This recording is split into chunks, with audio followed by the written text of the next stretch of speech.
Hey everybody, this is Tim Jousma, and welcome to another episode of Friends Talking Nerdy. This week joining me, I have the greatest legal mind in the Pacific Northwest. Ladies and gentlemen, Professor Aubrey. Hi everybody out there in podcast land. Yeah, so today we are going to be doing something different here for you. The day that we record this is the long-awaited debut of the new Marvel Studios movie, Black Widow. Absolutely. Black Widow, not Poison Ivy and not Rose Red. No, I don't know Rose Red at all. Poison Ivy, of course, is DC. Rose Red was Snow White's sister. Ah, gotcha. Okay, then, the more you know. So that'd be now a Marvel property as well, right? Pretty much. I mean, it's all the same thing. It really is, but having said that, with the Snow White, unless the Rose Red character was not in the original story, you could still do something original with that character because Disney only owns their version of it. Oh, interesting. Yeah, just like Marvel with Thor. I mean, Thor is a public domain character. However, the Thor in the comic books is exclusive to Marvel. I see. That's a very good point. This intellectual property around comics is very interesting. Well, it kind of ties into, intellectual properties, period, because, I mean, comics are very much guilty of it, and we have to blame the Disney Corporation for, kind of extending the life of a copyright to, I believe, 99 years.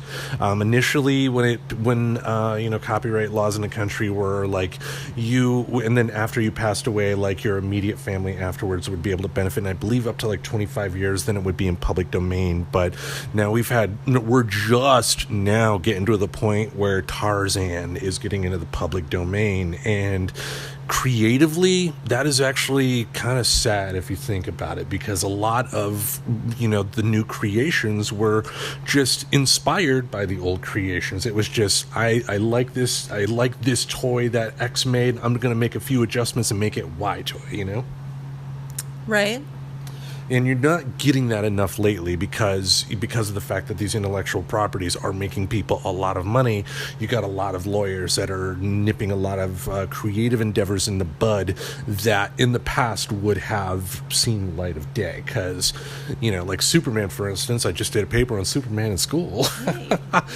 Superman is actually heavily inspired by plenty of other source material. I mean, up to and including taking like direct things like the Fortress of Solitude, the name from Doc Savage, and Doc Savage's alias first name is Clark, stuff like that. So but that's a different thing for a different day. We are here to celebrate the first Marvel movie in over a year. Now we've of course had some Marvel TV shows. We've had WandaVision, which was a really, really fascinating show. We've had The Falcon and the Winter Soldier, which was good, but could have been better, in my opinion. And, so far, Loki, even though episode 3 was kind of hit and miss, so far has been pretty solid as well. Before we talk about Black Widow, what are your overall thoughts on the Marvel TV shows? So, I don't just love everything Marvel because it's Marvel myself. Like, I'm not a fanatic for any kind of comic books or Marvel or anything like that. I've gotten into the storylines enough that I can pretty much remember who everybody is and what their primary motivations are. And the TV shows have helped me understand the characters better. So I have appreciated them for that reason. Would I have watched them if I didn't have this overarching interest in sharing with you your interest in Marvel? Probably not. Probably not. Okay, then. Which leads us to Black Widow. People are thinking you're just going to be sitting there bored to tears. She's just humoring him. My God. Why do we have to listen any further? We know what's going to happen. No, I like it now that I'm watching it. I'm just saying that if it weren't for you, I probably wouldn't be watching it because I wouldn't have been exposed to it. There would have been nobody who encouraged me to watch it. So I wouldn't have watched it because it's not naturally something I would gravitate to. Like the time you brought me to Little Women. Exactly. And you admittedly haven't seen a movie like that since then, but you haven't seen any movies since then. So it may have piqued your interest in seeing more movies like that. Well, remember the Together movie? That was certainly not a classic story in terms of Little Women, but it was more in line with a Little Women type story since there were no explosions, no superheroes, nobody had a one-liner, there were no ninjas or anything like that. Cool. Well, I'm glad that I've been able to expand your mind in such a way. There you go, yeah. But I'm glad I'm able to soil your mind with simple entertainment. Now, Black Widow, I've definitely been excited for this. Marvel and DC have both been very guilty, not only in the movies, but in the comics as well, of not giving women time to properly shine. Thankfully, we have had some makeups for that. We've had the wonderful Wonder Woman from 2016. The Birds of Prey movie was really, really good. And Captain Marvel was good. I'm not going to say it was a classic or anything like that, but I think it was entertaining, which is all you can really ask for, really, for these types of movies. I've watched that one a few times now. I like it. Yeah, so Black Widow here is going to be a prequel story. It is set between Captain America Civil War and Avengers Infinity War. Natasha is on the run because of her actions in Captain America Civil War. That's the one where the Avengers all started fighting each other, and then she chose Captain America's side ultimately. So what happens in this movie is that she reconnects with her family, and because of that encounters some troubles and hilarity ensues. Oh, really? It's a comedy? No, I was being a little sarcastic there, but there will be a lot of action, Marvel with some cheap, silly jokes along the way. Okay, so she's just going to reconnect with her family, and there's going to be some action. Indeed, and that's the movie. And then there will be a post-credit scene. This is the content of the scene is not known by me presently, but it has been publicly acknowledged that this post-credit scene is there, of course, and that it hints towards the future of where the Marvel Universe is going. Now, we do have some clues already, and I suspect there's a chance that we're going to see some characters that we've been introduced to in the Marvel TV shows in this movie. Awesome. Like who? I would be shocked if we did not have an appearance by Madame Hydra herself, Julia Louis-Dreyfus. Wow. That'll be cool. Yeah, so something like that, and so, but yeah, that for me, that's part of the fun of, Marvel movies, seeing who they can kind of, cast in the roles like Julia Louis-Dreyfus. I never personally would have ever thought about thinking of her for any type of superhero role. I think it's Julia Louis-Dreyfus. Okay. Just... but yeah, that'll be cool to see her if she's in the movie. Who else do you think might be in the movie? At this point, I don't know, because being a prequel, I know the villain Taskmaster is going to be the overall bad guy in this particular film. He was originally like a big Spider-Man villain. And his thing, Taskmaster, is like such a good soldier that, within seconds he can learn somebody's fighting ability and mimic their fighting ability. And, that way he can sneak around and do stuff.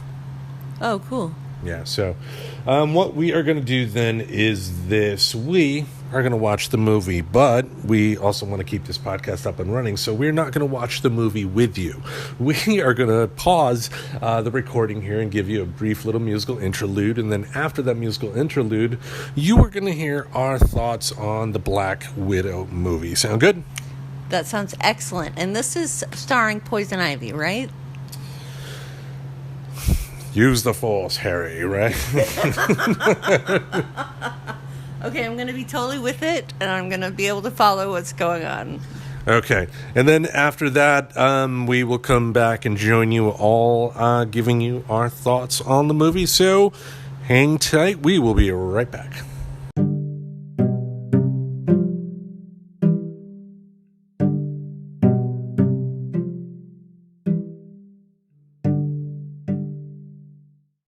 All right, we are back. We have wrapped up watching Black Widow, post-credit scene and everything, and we are here to report to you our thoughts. Now, from this moment forward, we are going to be openly talking about spoilers in this movie. So, again, from this moment forward, if you have not seen the Black Widow movie and you do not want to be spoiled, stop the episode now and join us again on Wednesday. But from this moment forward, we're talking about spoilers. So first... Woohoo, spoilers! Woohoo! Yeah, spoilers. So, Professor Aubrey, what did you think of the movie?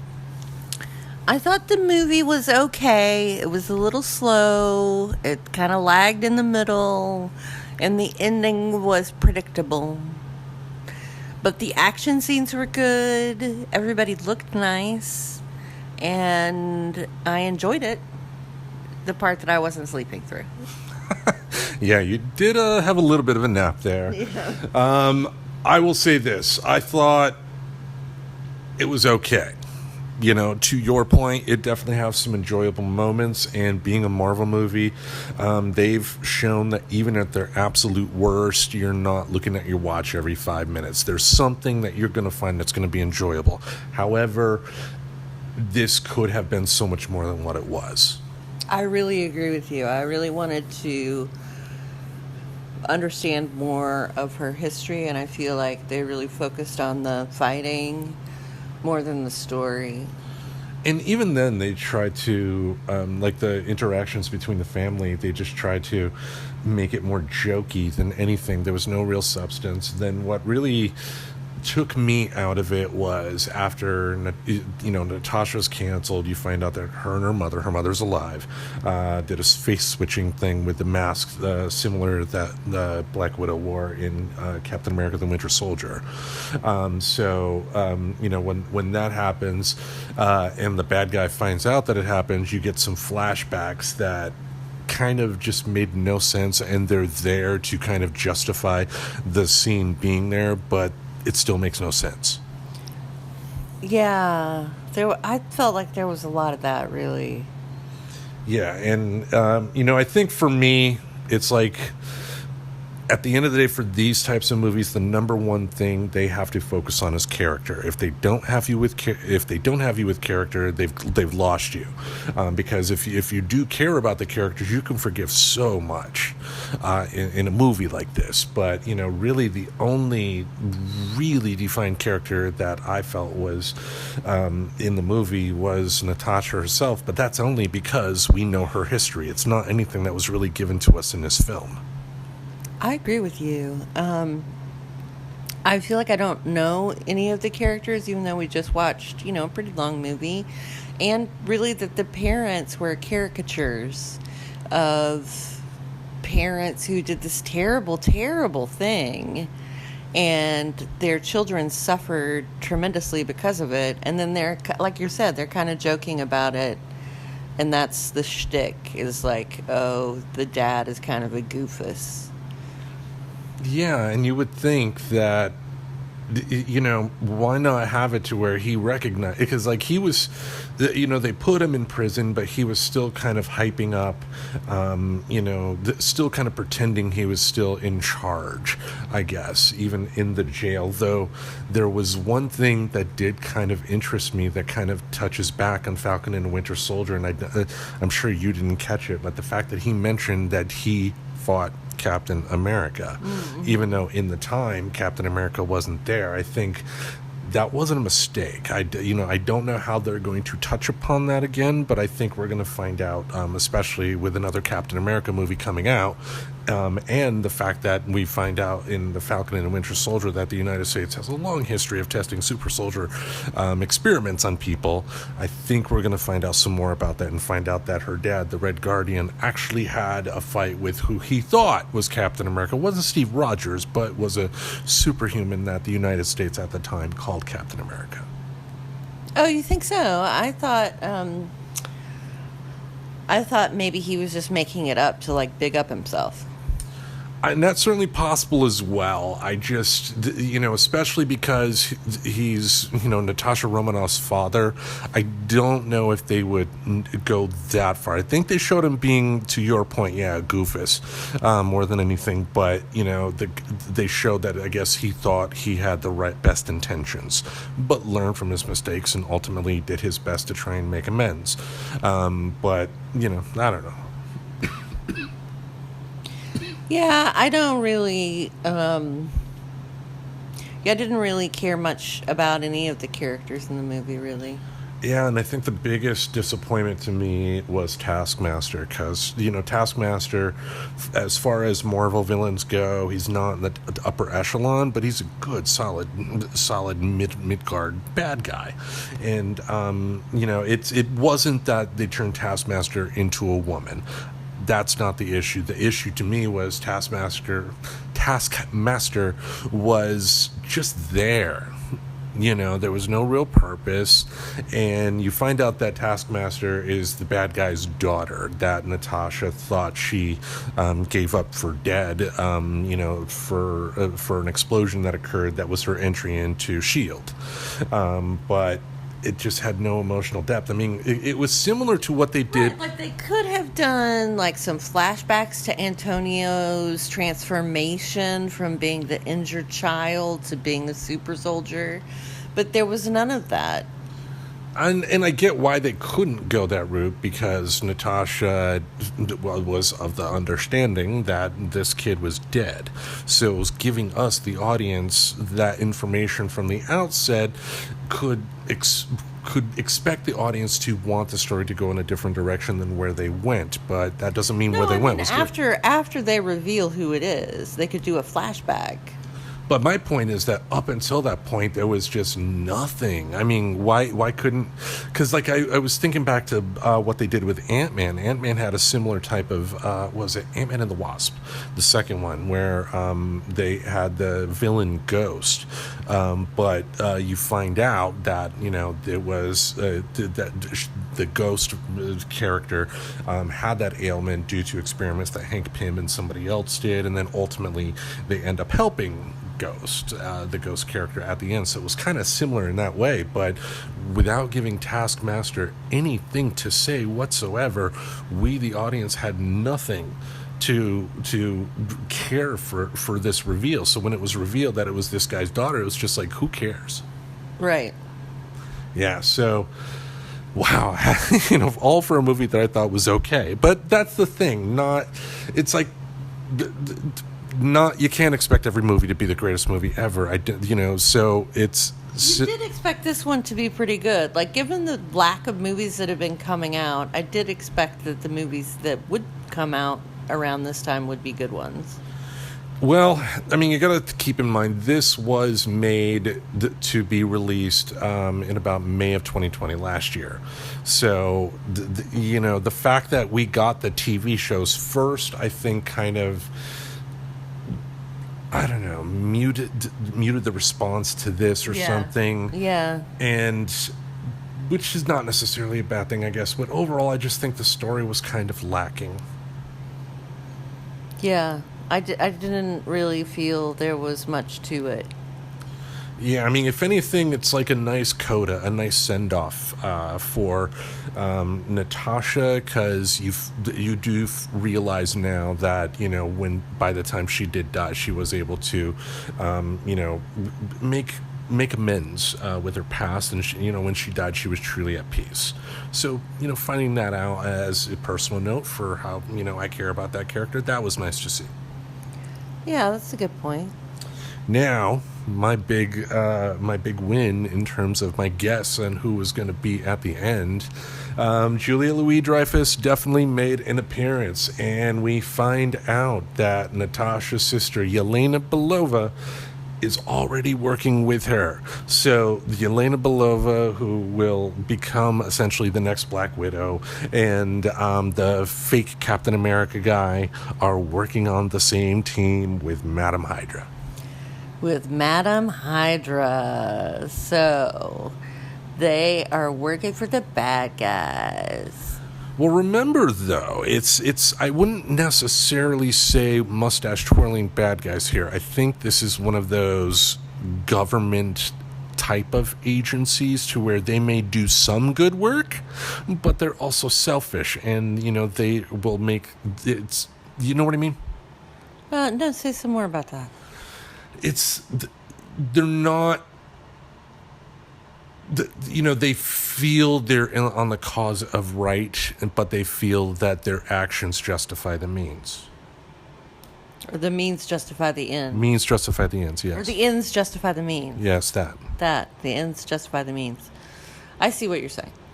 Yeah, so I think, that's definitely something that's going to be touched upon. What I thought they were going to do, the General Ross character, William Hurt, in the comics leads a group of characters called the Thunderbolts that had, like, the Red Hulk, the Punisher, and, like, anti-heroes that were grouping together. So I thought he was going to be involved somehow. So, interesting that they didn't choose to go with him. But at the end of the day, if you're going to watch this movie, I think you're going to it's going to be enjoyable, but it's not going to blow you away. There are going to be some good parts. There are going to be some parts where you're looking at your clock or maybe getting a drink or something like that. But overall, it's good, and it gives you an idea of a further idea now of what the Marvel Universe is going to look like going forward. Does it? How so? Well, it's just a little bit in terms of the bit at the end, really, about the fact that, Madam Hydra's organization must be bigger and must have been working for a lot longer than we've realized, because the first time we saw her pop up in The Falcon and the Winter Soldier, it was out of nowhere. But if it's funny though, because technically that was supposed to be her second appearance if there was no pandemic, and this was released in theaters as originally planned. So, but having said that, I still, it's interesting. It's like I'm fascinated as to what they're going to do with her, what other characters they're going to bring in. The next Marvel movie coming out is actually September. It's not going to be Spider-Man. It's going to be Shang-Chi and the Legend of the Ten Rings, and December is when we're going to get Spider-Man, but we should be getting a Spider-Man trailer here soon within the next couple of weeks. Groovy. And who's the Shang guy? Shang-Chi was was a comic that Marvel came out with in the 70s, similar to Luke Cage. It was a comic book based on popular culture at that time. So Bruce Lee movies were all the rage. Let's make a Bruce Lee type of character. Oh, I see. Okay. Yeah, so it's one of those characters like Luke Cage that unfortunately it was started with the best intentions. It doesn't age well, but you can still do things with the character, if that makes sense. Yeah, I think so. Okay, hopefully. But anyway, at the end of the day, the future of Marvel is looking as strong as ever. So, any more thoughts on Black Widow? No. I mean, I would say of the franchise, is probably one of my least favorites that I've seen. And, to your point, what you said earlier when we introduced the show here, the beauty of these films is that you don't have to be the type of fan to see everyone. similar to the comic books. This is like a new Black Widow series coming out, but if you don't like the Black Widow character, you don't have to buy the series in the comics. You can just buy Thor if you like Thor or something like that. Right, like I really like Doctor Strange, and I want to see everything that Doctor Strange is in, but that doesn't mean that I have to like everything else that's Marvel. Exactly. That is the beauty of the franchise that they're creating too, whereas with Star Wars, It's just one story. Yeah. It could be more, and thankfully it looks like with The Mandalorian, they're finally getting the idea of, of how to set a story in that universe without it being part of the same damn thing. Right. But anyway, Black Widow is currently in theaters as well as showing on Disney Plus with their premium access, so you will have to pay $29.99, which is cheaper than 2 tickets to the movies. Plus, beverages and parking and all that stuff. Yeah, we checked it out. We were going to go see it in the theater. It would have been $42 for the two of us to go just for the movie tickets. Yeah, so we stayed home and we watched a movie with Sherman. So anyway. Always a good way to watch a movie with a kitty cat. Exactly. So with that, I think we will wrap it up here. We thank you all for tuning in. Nobody heard that, I swear.